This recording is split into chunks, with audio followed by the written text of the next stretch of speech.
feminine practice, what is it for me?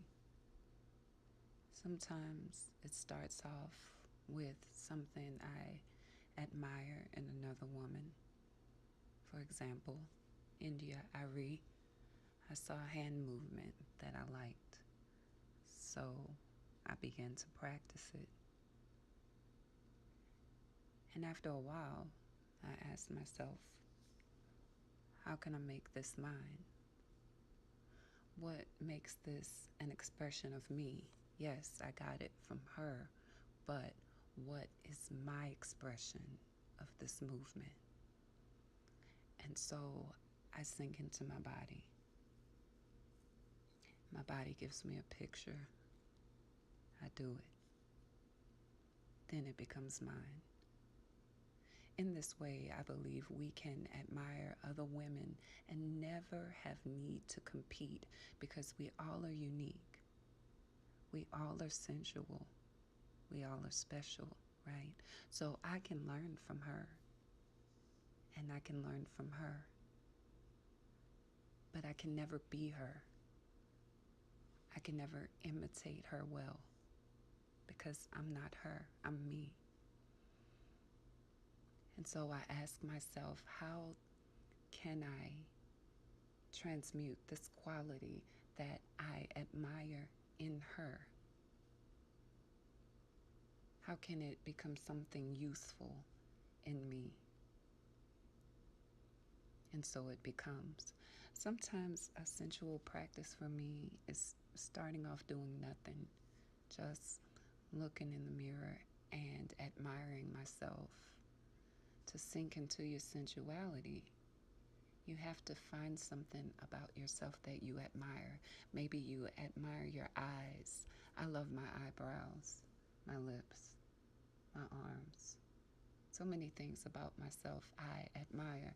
And so I sit in the mirror and I just begin to move and I challenge myself. How smoothly can I do this movement?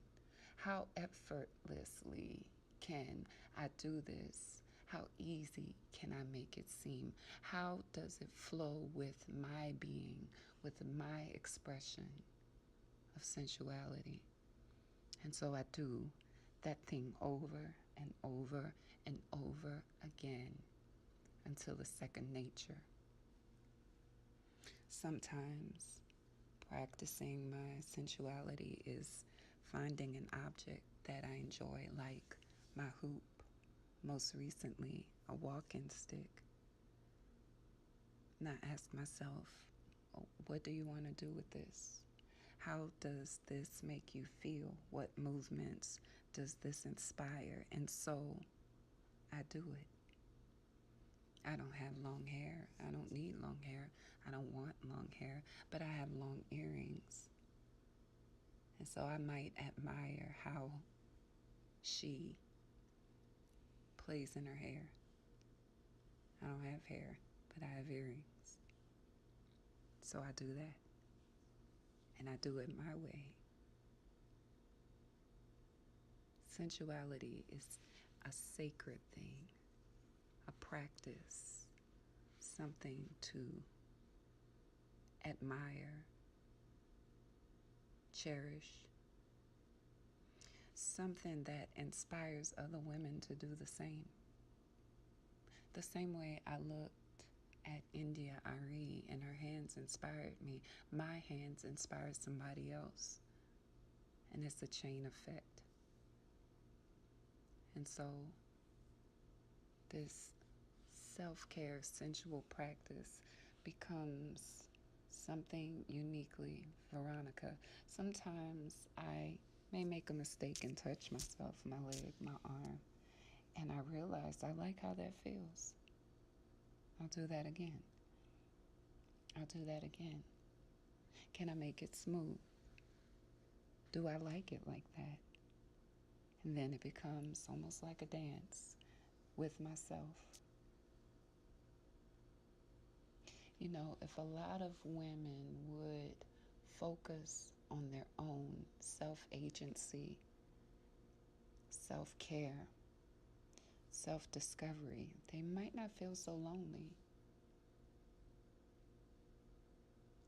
And when you're not lonely, you attract people who can enjoy you and people whom you can enjoy rather than people who need you and you needing people, you see. So if you sink into yourself,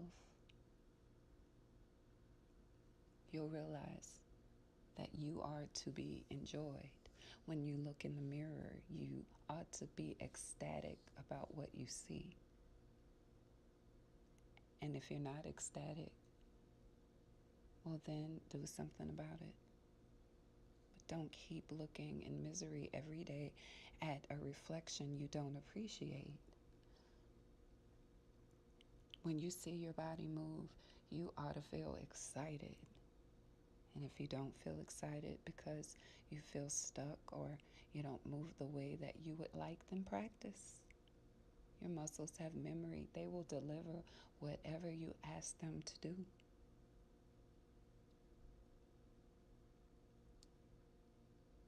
Practicing sensuality is about self-freedom, the liberty to be alone with yourself, liking the company that you keep. And once you cultivate a sense of sensuality, authentic sensuality, not the sensuality from the television or the videos or the books or whatever, not that sensuality. That belongs to someone else. That was birthed from somebody else's mind. But when you cultivate your own sensuality, you become whole in a different way. You become pleasing automatically to yourself and to others. And then people will find themselves drawn to you and they don't even know why. Because it's just something about you that makes you you, that makes them want to be in your presence, that makes them want to watch and see and have you in their attentional field because there's nobody like you. But it's a practice every day. Who am I? How do I want to do this? How shall I express what makes me me? I don't try to escape my body. I sink into this human experience. No spiritual bypassing, no distracting, all me. And I like what I see. I like what I'm becoming. And you should too. And if you don't, then you can ask yourself, what is it that I need to become? Who am I becoming? What wants to be developed or expressed within me? And then sit in the mirror and figure it out. Write it out. Dance it out. Cry it out. Shout it out. Sing it out. Play it out. Do whatever is necessary. Because we need you. The world needs you.